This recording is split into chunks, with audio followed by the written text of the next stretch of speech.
This is Alamein on the north shore of Egypt. This is bordering the Mediterranean Sea, and this is one of the best places in the world to introduce human rights.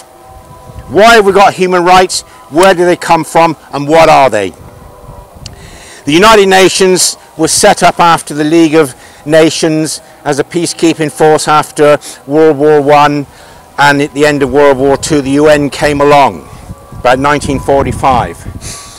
And December the 12th, 1948, the Declaration of Human Rights was born by the UN in New York City. It was a declaration. That meant countries didn't have to abide by the agreement because it was not a charter. The United Nations Declaration of Human Rights consists of about 30 articles, and the UN Declaration of Human Rights was conceived because in the 20th century millions of people had lost their lives in wars.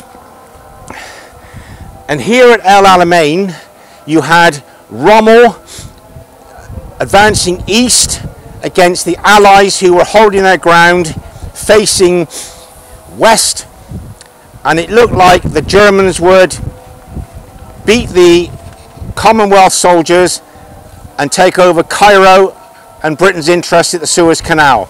But after 13 days of resistance and counterattack, Montgomery won the war in the North African states, and this gave rise to the liberation of Sicily, liberating Sicily from the Germans as an invasionary force set out from the shores of North Africa due to the war being won here by the Commonwealth fighters fighting against the Italians and the Germans. 800,000 lives at least lost. This is the Commonwealth cemetery. West of here you've got the German cemetery. Further on you've got the Italian cemetery. All these people died in the 20th century, and the United Nations said if we give everybody on the planet human rights, everybody's life will be elevated to a higher standard. People will have more respect for each other, people will have greater access to better conditions of life on this planet, which would lead to less chance of war breaking out again at such a massive level. So that's where human rights came from, the United Nations, and why it was to try and make war less likely on a large scale. And what are rights? Everybody says, it's my right. I've got my rights, but what do they mean? And rights are your entitlement, such as some human rights are what you're born with. You've got the right to life, and the right to freedom, and the right to health.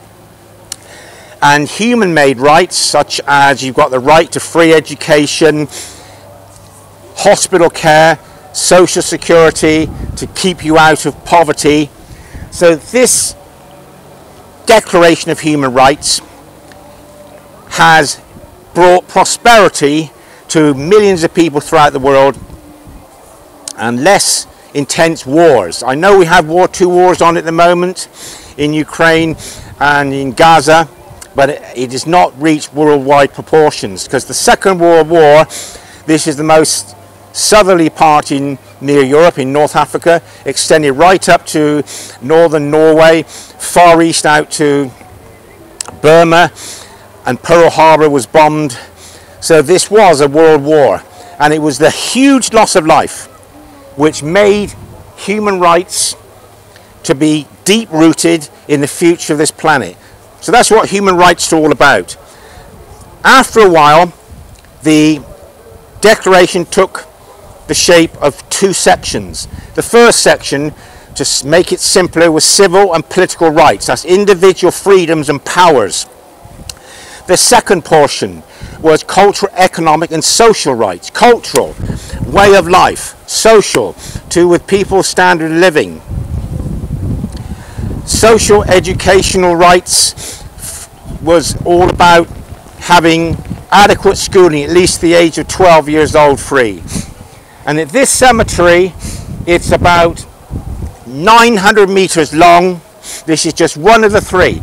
And this is one of the best places in the world to introduce to you the concept of human rights that I enjoy teaching to students, and these days to those that come to academic summer camp.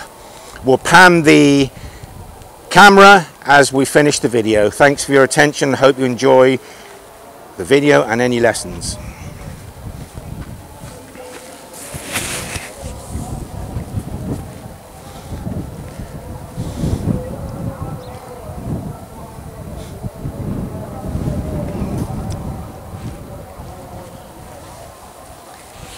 And the noise you hear is the call to prayers at midday here in Egypt.